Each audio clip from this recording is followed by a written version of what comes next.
আজকে আমি একটা পরোটা মানে পরোটা করছি, তার জন্য আমি নিচ্ছি আটা। এমনি প্লেন পরোটাই করছি।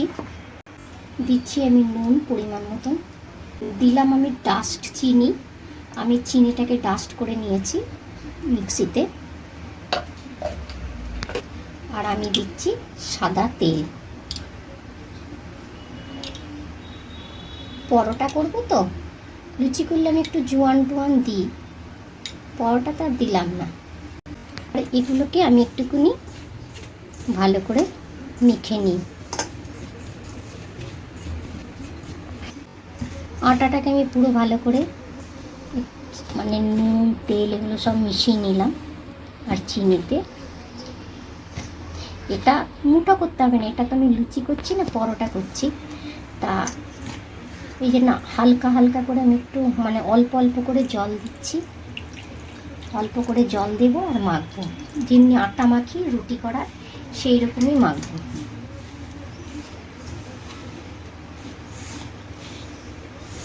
না একদম শক্ত হবে, না একদম নরম হবে।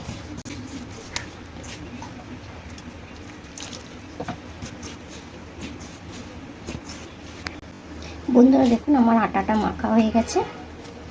আর এই যে মেখে রাখলাম, না বেশি নরম না বেশি শক্ত।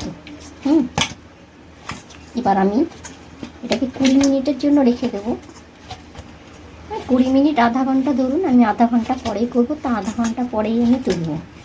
এবার আমি ঢেকে রাখছি, আধা ঘন্টার জন্য আমি এটাকে ঢেকে রাখলাম। বন্ধুরা দেখুন, আমার আধা ঘন্টা হয়ে গেল। আধা ঘন্টা পরে আমি তুলছি। বেশ সুন্দর আটাটা ভালো হয়ে গেছে মাখা, না নরম না শক্ত, রুটি মাখার মতনই। আটা দিয়েও আপনারা যেমনি আটা মাখেন, শুধু আমি যেমনি একটু তেল ফেল দিয়েছি, আপনারা নাও দিতে পারেন, কোনো অসুবিধে নেই। এবার আমি লেচি কেটে নিচ্ছি।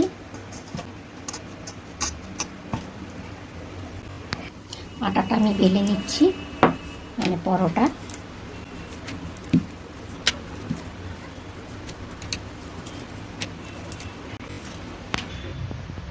চাটুতে আমি একটু তেল দিয়ে নিয়েছি, এবার আমি পরোটাটা দিয়ে দিলাম। এবার আমি পাল্টে দিচ্ছি। আমি এই চাটুটা অনলাইনে নিয়েছি, আর আপনাদের যদি ভালো লাগে তাহলে আমি অনলাইনে মানে আমার ভিডিওতে লিঙ্কটা দিয়ে দেবো, আর তাহলে আপনারা নিয়ে নেবেন। আর এই দেখুন, এই ডান্ডাটার মধ্যে সিলিকনের ইয়ে আছে, এটা গরম হয় না চট করে। হ্যাঁ, খুব ভালো চাটুটা, ভারী আছে খুব, লোহার তো ওই জন্য একটু ভারীটা বেশি।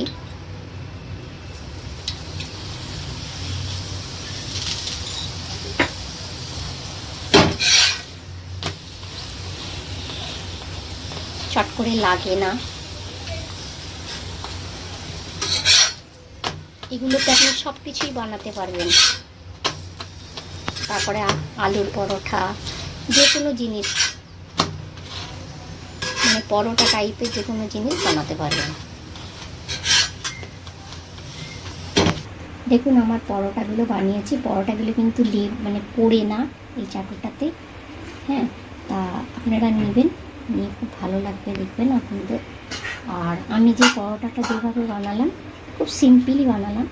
আর ভালো লাগলে অবশ্যই লাইক কমেন্ট শেয়ার করবেন, আর সাবস্ক্রাইব করতে ভুলবেন না। সকলে ভালো থাকবেন, টাটা।